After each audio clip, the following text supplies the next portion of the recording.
you to start? Okay, well, Vittorio isn't here, but in his absence, I want to thank him for very happy to be here. Okay. The last few years have seen the emergence of a new strategy for neutralizing Foucault. The strategy begins with a question: peut-on critiquer Foucault?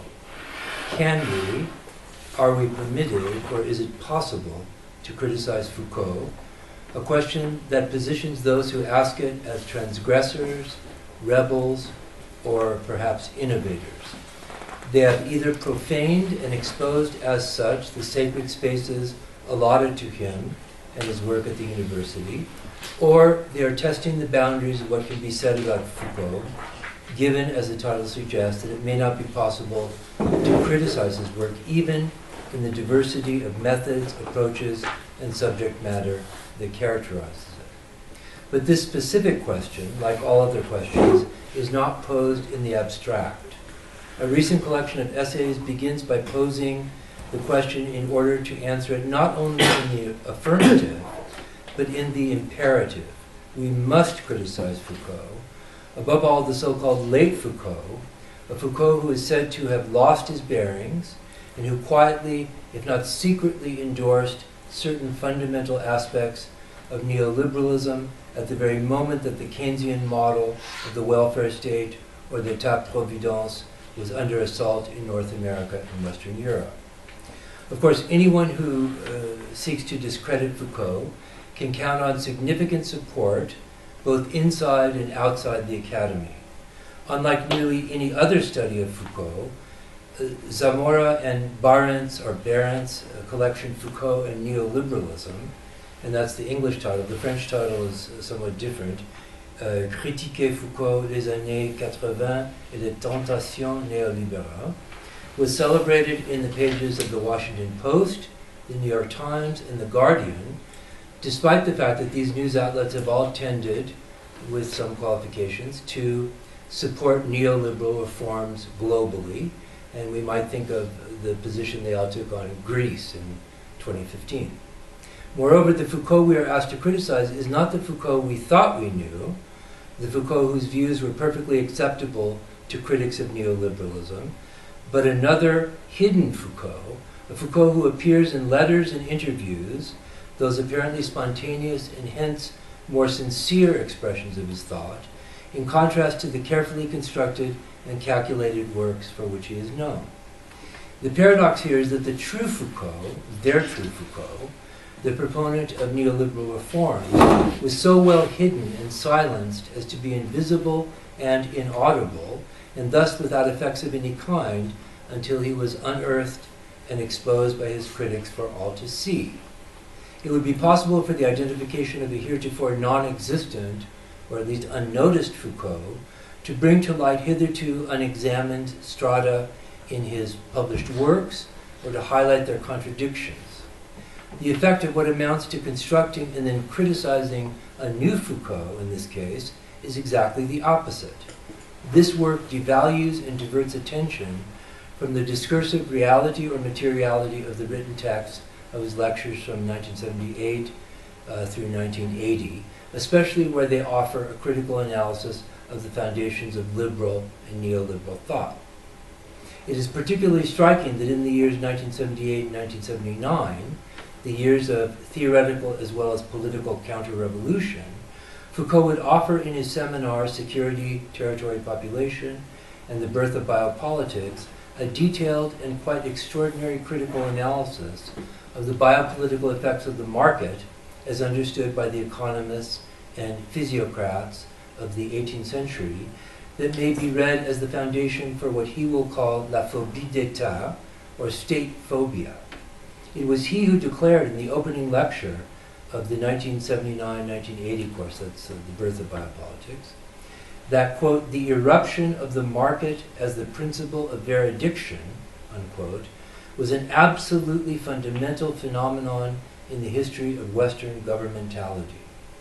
The implications of his genealogy of what would come to be known as market rationality for any understanding, let alone critique, of neoliberalism are clear and important.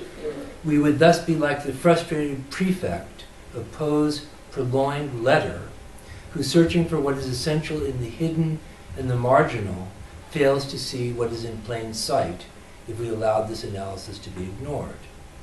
I will depart from the chronological order of Foucault's lectures to offer a somewhat different concatenation of themes, arguments, and interpretations than what appears in his published text from this period.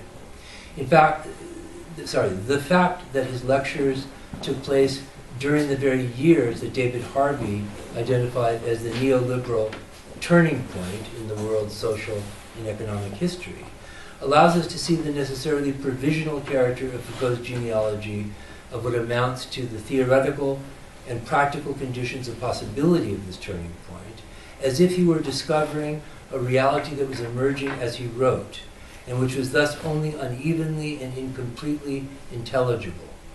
The past whose comprehension of itself he reconstructs is the past retroactively constituted by his historical present as its past, not its official past, those pompous catalogues of the inalienable rights of man, as Marx put it, but the accumulation of causes intelligible as such only in the becoming real of the present.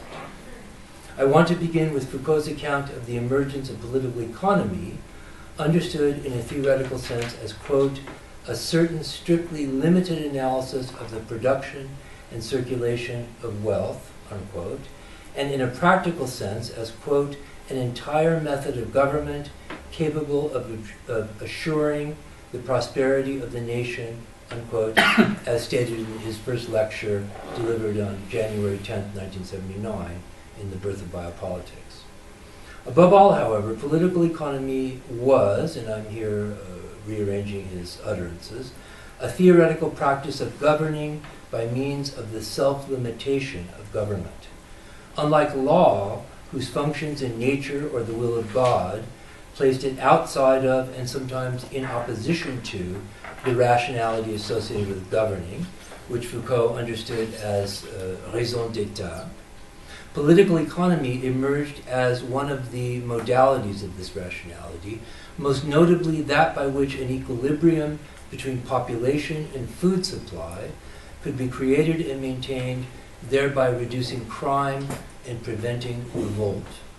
As Foucault points out, the self-limitation of government was in principle perfectly compatible with despotism, in the sense that despotism might be exercised not simply through the application of force, particularly the force of law, but also in the act of placing certain spheres and populations outside of any legislative or political action, abandoning them, so to speak.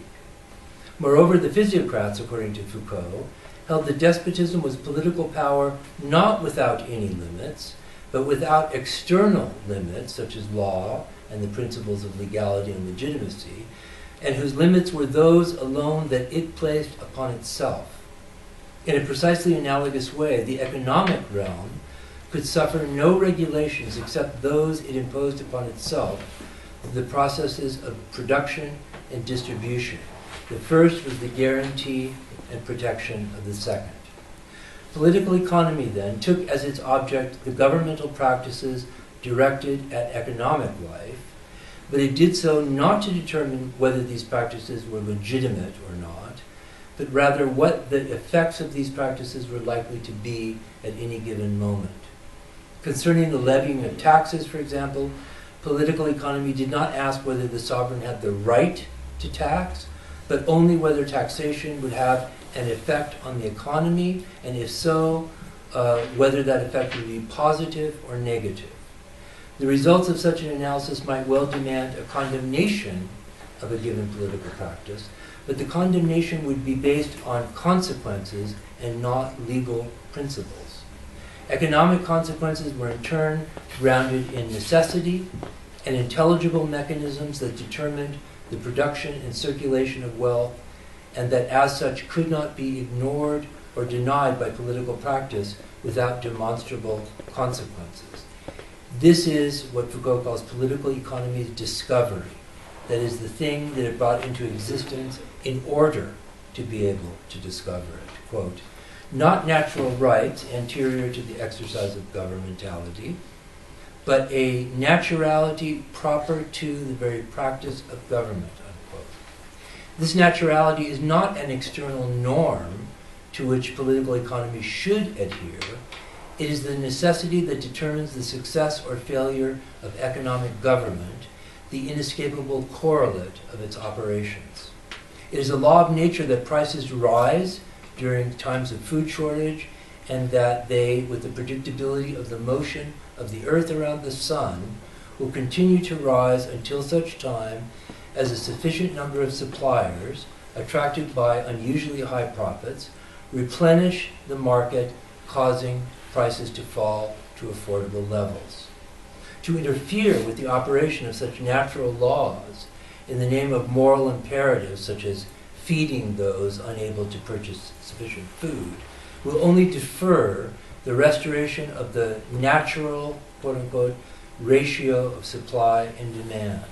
The imperative to laisser agir, or to allow the operation of such things by refraining from action, in no way represented a decline in activity on the part of governments.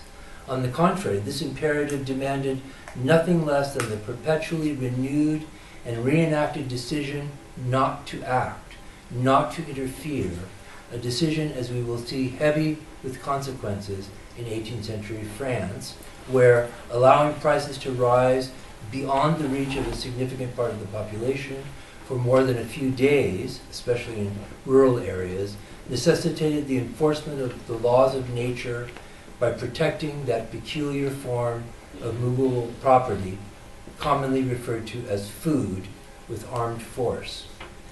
Thus, the paradoxes of frugal or minimal government. From the 18th century to the present, there developed and continues to develop, quote, a governmental practice simultaneously extensive and intensive, with well-known negative effects, the resistances, revolts, etc., precisely against the invasions of a government that nevertheless called itself and sought to be frugal. Against what we might call the self-consciousness of the frugal or minimal government, Foucault shows that its practices cannot be reduced to self-limitation or an ongoing and progressive withdrawal from what would soon be called civil society. On the contrary, such governments were perpetually compelled to calculate the limit between too little and too much intervention. This often, but not always, meant minimizing action directed to the economic sphere, while simultaneously maximizing the government of bodies and securing the submission of their forces, sometimes through law, but more often through the disciplinary mechanisms that Foucault described in Discipline and Punish, that developed in the social spaces abandoned by law, and did so without regard to the distinction between civil society and the state.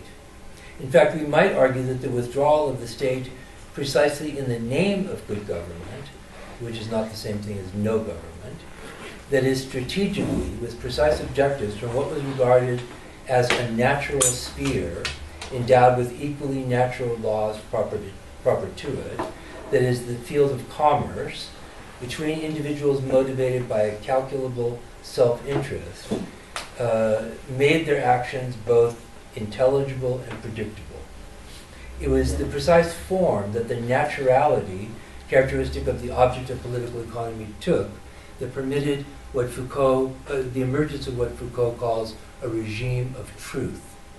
Once discovered, the natural laws, for example, of supply and demand that governed the economic sphere not only could not be violated by human government without catastrophic results, they had to be protected and, as strange as it may sound, enforced by the state, which in turn proclaimed the authority neither of justice, law, nor sovereign right, but of truth, a calculable truth whose certainty was assured.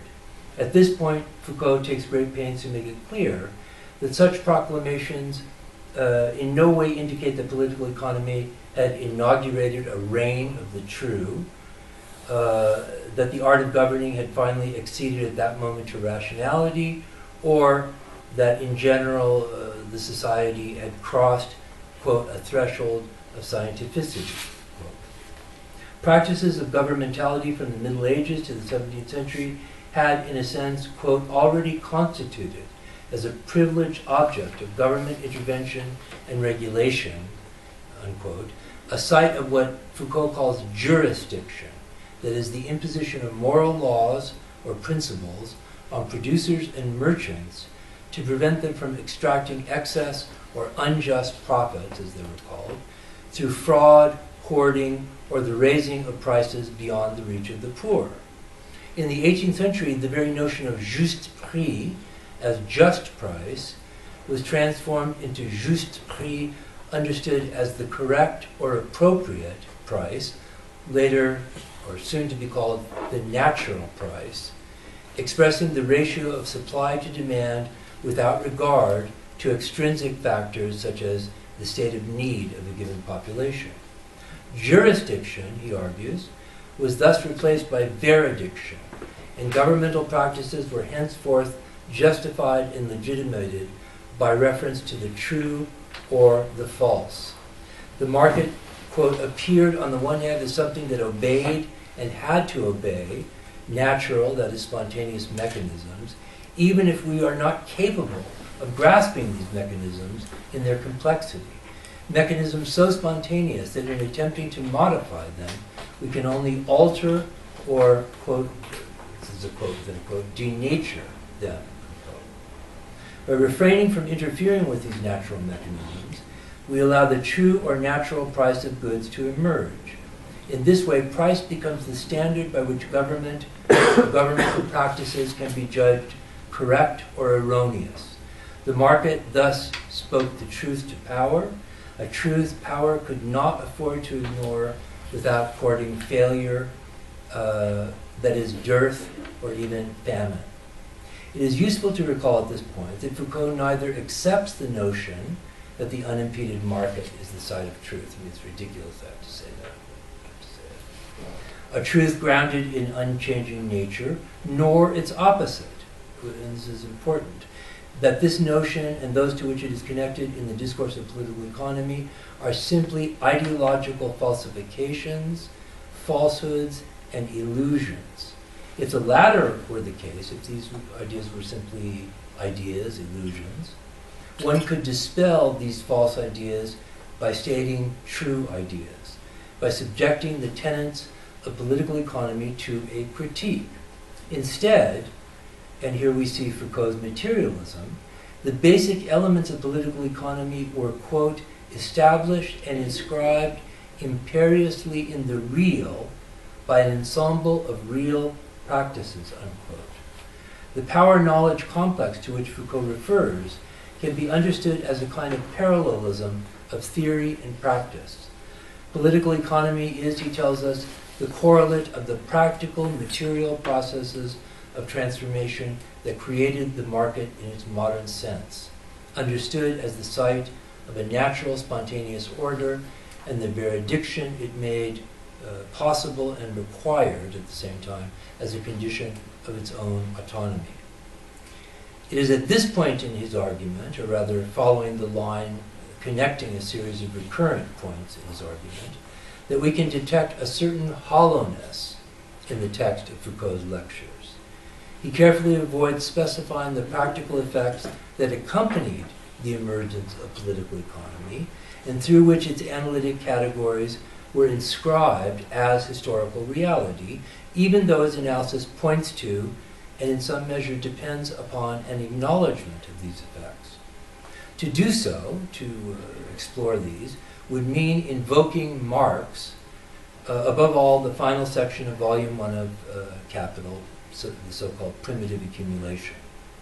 According to political economy, the spontaneous natural order of the market does not derive from a transcendent cause, but represents the immanence of a system composed of innumerable individuals, each of whom, quote, obeys his own interest, unquote, interest being defined as what appears to benefit one individual at the expense of others, but which in fact, in reality, although a reality unknowable at the level of the individual, is capable of converging spontaneously with other individual interests.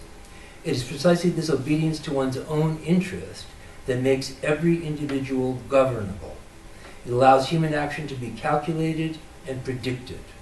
Foucault calls this particular form of individuality the subject of interest, sujet d'intérêt. That is, the bearer of interest, quote, the point of departure of interest, or site of a mechanics of interest, unquote. The grain merchant, and people will recognize this from Adam Smith, by pursuing his own self-interest and seeking the greatest possible profit, withholding his grain from the market until he judges the prices can rise no further, is without knowing it or intending it, helping to ration grain and prevent acute shortages caused by panic buying and overconsumption. The pursuit of self-interest in this way, however, requires an initial separation of interests and affects, the grain merchants from that of the hungry laborer, and the ability on the part of the grain merchant or the government to resist sympathy for the laborer's suffering. The physiocrats even argue that the man unable to pay the merchant's price for his daily bread could, and in fact must, be allowed to die of starvation, in the sight of the merchant's supply of grain, an argument that represented a radical break with the medieval doctrine that in cases of famine, need has no law, necessitas non habet legem, which is a common theme. This separation or individualization of interest was not simply a norm or an ideal to which individuals might aspire. It too was regarded as natural, the original condition of the human individual that no appeal to charity and even less to humanity could change. In fact, if one could speak of a collective interest, the interest of the species, for example, it was an interest paradoxically served only if and when every individual turned away from every other individual to pursue what appear to be selfish ends, which assumes that one's own interest is spontaneously separated from the equally separate interests of all others, immediately intelligible as such to the subject of interest, and freed from the prejudice arising from religion or the misguided and dangerous solidarity formed through popular struggles, able to compel the obedience of its subject. Such individuals, however, as Foucault suggests, were not discovered by political economy already existing, ready to serve as the micro-foundations of the market's natural order. Nor was their existence a purely discursive one, at odds with corporeal and effective reality. These individuals had to be made or produced, and there was nothing illusory or ephemeral, there's no such word, ephemeral, maybe I'll start using that word, about either the process of production or its product. On the contrary, this process is the subject of one of the most unforgettable passages in Volume 1 of Capital, the process of original accumulation, when, quote, this is Marx, great masses of men, and he's talking about the plural, not singular man, are suddenly and forcibly torn from their means of subsistence, von ihren Subsistenzmitteln losgerissen, and hurled as free and unattached proletarians on the labor market. And this is where, I don't go into the whole thing about the German, but Marx uses the German term Vogelfrei, which means free as a bird, okay, but it's not a happy freedom that one has. I'm going to come back to that. The immediate producer, the laborer, could only dispose of his own person after he had ceased to be attached to the soil and ceased to be the slave, serf, or bondsman of another. Hence, the historical movement which changes the producers into wage workers appears on the one hand as their emancipation from serfdom and from the fetters of the guilds, and this side, this is still Marx, this side alone exists for our bourgeois historians. But on the other, these new freedmen became sellers of themselves only after they had been robbed of all their own means of production and of all the guarantees of existence afforded by the old feudal arrangements. And the history of this, their expropriation, is written in the annals of mankind in letters of blood and fire. It's very dramatic. Marx uses the term Scheidung, separate, and losgerissen, the verb to tear off or tear from, to describe the separation of producers from the means of production, which are also, in this case, the means of subsistence. But in being torn from the earth, they are simultaneously torn out of the vertical ties by which they are subject to the will of their superiors, and perhaps even more importantly, they are also torn from the horizontal ties that bind them to each other, their communities torn apart and scattered forever. If they are freed, quote unquote, from feudal bonds, according to Marx, they are, to come back to that word, vogelfrei. Okay. Now, this term, which is usually translated in English either as, it's not translated directly, or is translated as free as a bird. And okay, free as a bird in English, it's an English idiom that means something like you're happy and free and it's wonderful. You fly away. Okay. In German, however, not the case. In one of the first modern dictionary of German by Jakob Grimm, one of the Grimm brothers, has a long discussion of this term vogelfrei, which is one word, and it's actually, he quotes it's a sentence, a punishment passed on a criminal, imposed on a criminal, and he found in a small town, not a small town, a small city in Germany, a statement of what the meaning of vogelfrei is, and this is what the statement is. Referring to the condemned person, his body should be free and accessible to all people and beasts, to the birds in the air and the fish in the water, so that none can be made liable for any crimes committed against him. Does that make sense? It's crazy. And it's very similar to Agamben's idea of homo sacer.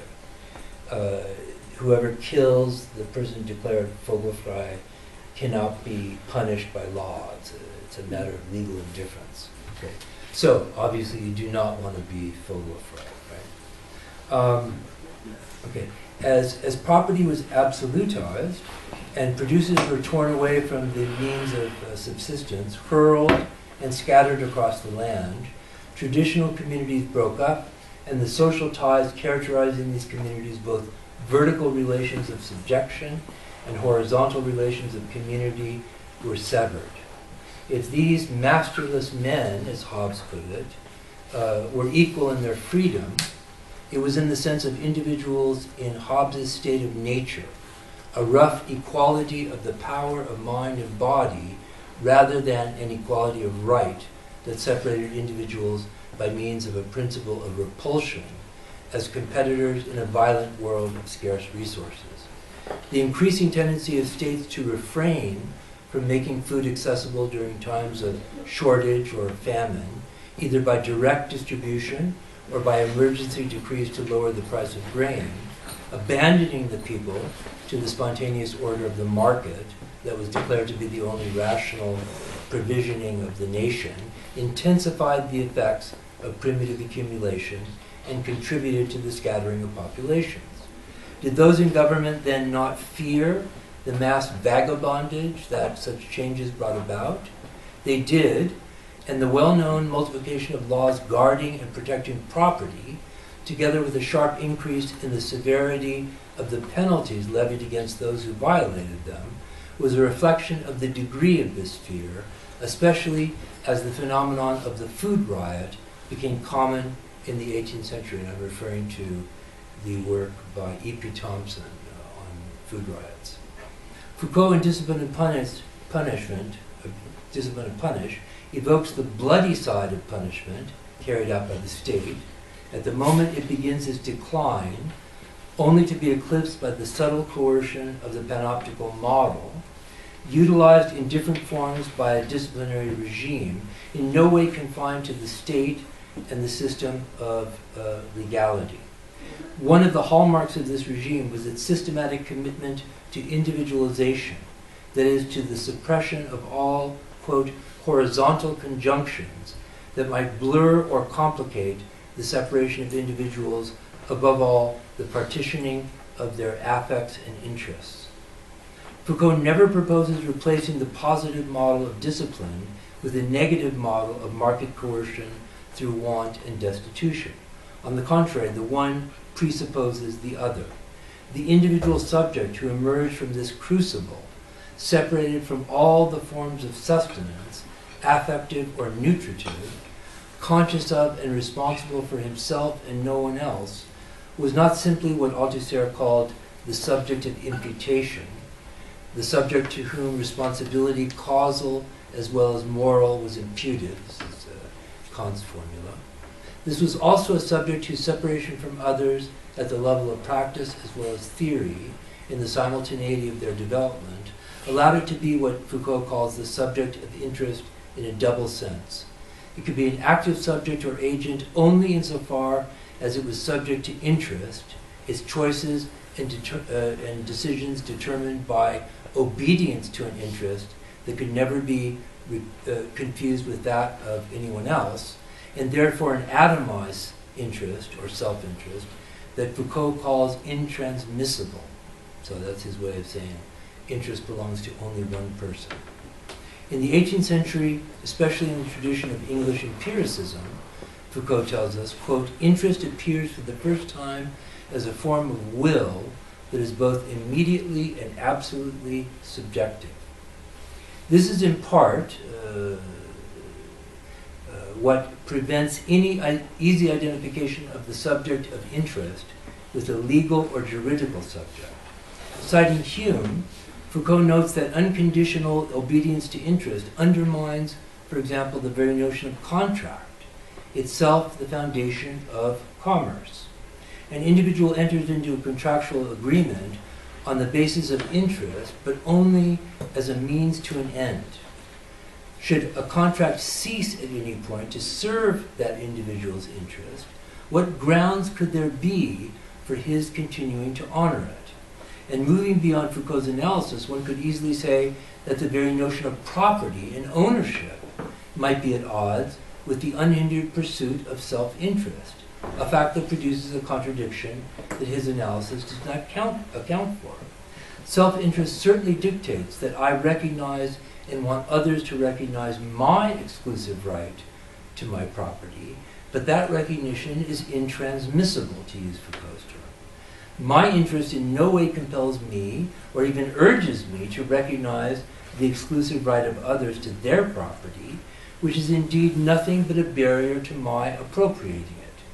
My recognition of the property rights of others constitutes nothing less than a renunciation or negation of self-interest. It is here that the juridical subject, operating according to a logic opposed to that underlying the idea of laissez-faire, emerges irreducibly antagonistic to the pursuit of self-interest, and yet irreducibly necessary to it, at least in the commercial forms to which every philosopher, with the partial exception of Mandeville, I don't know if people know, has confined it. After all, interest led to the wholesale expropriation or dispossession of the English peasantry, just as it led, after this goal was achieved, to the creation of new forms of property and proprietorship, protecting owners not only from expropriation from below, but even from the slightest infringement on their property through acts that came to be defined as theft. This is, of course, the secret of primitive accumulation. Capitalism begins with theft and expulsion, which it must, after it is established, deny and conceal both from itself and from its critics. The pursuit of interest produces obstacles to this pursuit, not a theodicy whose harmony surpasses human understanding, but a tendency to undermine its own necessary conditions. As the government withdraws from the economic sphere to allow interest to unite individuals without their knowledge or consent in pursuit of ever-increasing wealth, it must create a whole set of counter-interests, legal incentives and deterrents to prevent excess interest or self-interest from undermining the very order it has created. Thus, Mandeville, in 1714, approves of both the actions taken by a robber who steals a miser's hoard of gold and spends it on food, drink, clothes, and women, stimulating the economy on the one side, and then on the other, Mandeville also celebrates the robber's subsequent arrest and hanging for the crime of which Mandeville expressed approval. In the 20th century, von Mises, I hope you know who advocates taking land and natural resources from weaker nations by force as a natural expression of free economic development, believes in the harshest punishment for those who steal by reason of poverty. The extension of subjective interest beyond the economic sphere not only did not result in further self-restriction, but required the production of multiple systems of incentives and deterrents, that is, discipline and punishment, as the only effective means of managing and directing the individual. This is what Foucault means when he refers to, quote, a governmental practice simultaneously extensive and intensive, with the well-known negative effects, the resistances, revolts, etc., precisely against the invasions of a government that nevertheless called itself frugal. This is not the dialectic that Foucault criticizes, a dialectic whose fundamental gesture is negation, the negation of differences and antagonisms, whether through the mediation of law or by means of an invisible hand. It is not the dialectical contradiction of the means of production and the relations of production that must either result in communization or in ruin, according to a scheme that still invokes a model of equilibrium. It is a materialist dialectic that reveals every postulate of order, whether spontaneous or legislative, as yet another ruse in a struggle that has no end. Not a dialectic of history, but the irreducible antagonism that the neoliberal regime, in attempting to secure its own reproduction, can only intensify. And that is the end of my